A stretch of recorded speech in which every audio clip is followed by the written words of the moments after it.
जैसा कि ये विदित है कि देश के अधिकांश लोग जब ज़बरदस्त महंगाई, गरीबी, बेरोज़गारी व कमाई घटने आदि की हर दिन की भूख प्यास तथा गरीबी व तंगी के त्रस्त जीवन की मार से अति पीड़ित और दुखी है, तो तब ऐसे में केंद्र सरकार द्वारा देश में रेल का किराया बढ़ाना भी कुल मिलाकर आम जनहित के विरुद्ध व संविधान के कल्याणकारी उद्देश्य की बजाय व्यावसायिक सोच वाला फैसला ज़्यादा लगता है। साथ ही सरकार द्वारा राष्ट्र प्रथम के नाम पर आम जन का जीएसटी की तरह ही रेलवे के माध्यम से भी दैनिक जीवन पर बोझ बढ़ाकर उनका शोषण बढ़ाने की ये परंपरा घोर अनुचित है, जिस पर सरकार अगर तुरंत पुनर्विचार करे तो ये बेहतर होगा। वैसे भी इस समय देश में बढ़ती गरीबी, महंगाई व सम्मानजनक स्थायी रोजगार के घोर अभाव में परिवार को पालने के लिए अपना घर-बार आदि छोड़कर पलायन करने की मजबूरी आदि के कारण यहाँ के करोड़ों लोगों के लिए ये रेल का सफ़र कोई फैशन, आनंद व पर्यटन नहीं है, बल्कि रेल का अति कष्टदायी सफ़र ये आम ज़रूरत व मजबूरी है। बल्कि रेल का यह अति कष्टदायी सफ़र आम ज़रूरत व इनकी ये आम ज़रूरत व मजबूरी है, जिसके तहत सरकार को इनके प्रति व्यापारिक नहीं बल्कि सहानुभूति का कल्याणकारी बर्ताव जरूर करना चाहिए। ऐसी सभी की इनसे हमेशा अपेक्षा रहती है। इसलिए सरकार को केवल अपने फ़ायदे में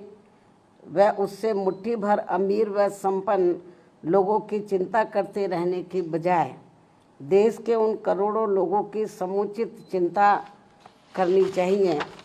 जो रोज़गार के अभाव में आत्मसम्मान का जीवन जीने को तरस रहे हैं तथा परिवार का कम से कम एक वक्त पेट भरकर किसी प्रकार गुजर बसर करने के लिए सरकार की योजनाओं का थोड़ा सा लाभ लेने को मजबूर हो रहे हैं। यही कारण है कि देश की आबादी में से लगभग 95 करोड़ लोग सरकार की कम से कम किसी एक सामाजिक कल्याण योजना का लाभार्थी बनने को मजबूर हुए हैं, जिससे ऐसे लाचार व मजबूर लोगों की संख्या अब बढ़ते बढ़ते वर्तमान वर्ष सन 2025 में लगभग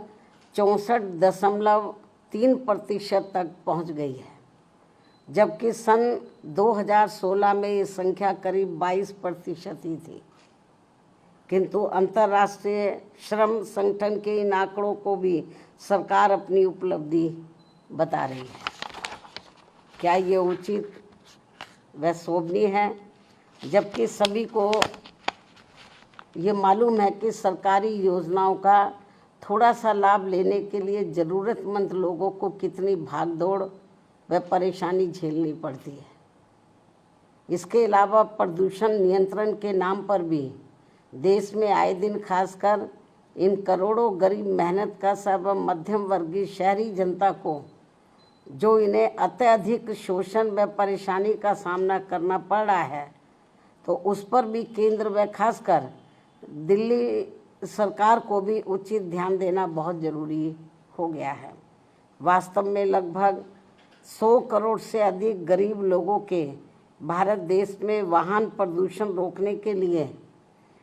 उसकी जीवन सीमा पर सख्ती से अनुपालन के अलावा और भी दूसरे बहुत सारे उपायों पर सरकार द्वारा अमल किया जाना चाहिए, जो ये बहुत ज़रूरी है, ताकि इस ट्रांसपोर्ट के उद्योग धंधे में लगे करोड़ों परिवार वालों के जीवन को और अधिक तंगी और परेशानी वाला होने से बचाया जा सके। साथ ही दिल्ली की सरकार द्वारा गरीब व दूसरे प्रदेशों से भी, खासकर यूपी, बिहार व बंगाल आदि राज्यों से रोटी रोजी के लिए पलायन करने वालों को यहाँ बिना कोई दूसरी व्यवस्था किए हुए उन्हें जिस बेरहमी से उजाड़ने का ये जन विरोधी रवैया अपनाया जा रहा है, अर्थात उनकी झुग्गी झोपड़ियों को जो तोड़ा जा रहा है जिस बेरहमी से, तो ये अति दुखद व शर्मनाक भी है। लेकिन दिल्ली सरकार बहाना क्या बनाती है कि हम कोर्ट के आदेश का पालन कर रहे हैं, लेकिन माननीय कोर्ट ने ये नहीं कहा कि जिनको आप उजाड़ रहे हैं तो उनकी आप दूसरी व्यवस्था किए बिना ही उनको उजाड़ दें। कोर्ट ने ज़रूर कहा है कि आप इनको हटाइए, लेकिन कोर्ट ने ये नहीं कहा कि आप इनके लिए दूसरी व्यवस्था ना करें। सरकार की जिम्मेवारी बनती है कि इनके लिए पहले दूसरी व्यवस्था करें इनको बसाने के लिए, उसके बाद इनकी झुग्गियों को हटाना चाहिए। लेकिन ये सब व्यवस्था किए बिना ही तो कोर्ट की आड़ में जो इनके साथ में अन्याय अत्याचार हो रहा, शोषण हो रहा है, तो मैं समझती हूँ ठीक नहीं है। वैसे भी दैनिक उपयोग की आवश्यक वस्तुओं पर भी जिस प्रकार से कीमतें बढ़ाई जा रही हैं, इसके अलावा दैनिक उपयोग के आवश्यक वस्तुओं पर भी जिस प्रकार से कीमतें बढ़ाई जा रही हैं, वे भी खासकर दिल्ली की जनता के लिए भारी मुसीबतें पैदा कर रही हैं। आमदनी कम व खर्च ज़्यादा से लोगों के अच्छे दिन की उम्मीदों का फिर क्या होगा, ये सामाजिक भलाई के संबंध में सोचने वाली अहम बात है। इसी क्रम में देश भर में बिजली की कमी ने भी केवल आम लोगों को ही नहीं बल्कि पूरे व्यापारी वर्ग व छोटे उद्योग धंधों को भी बुरी तरह से प्रभावित कर रखा है। दिल्ली व यूपी सहित कई और राज्यों में भी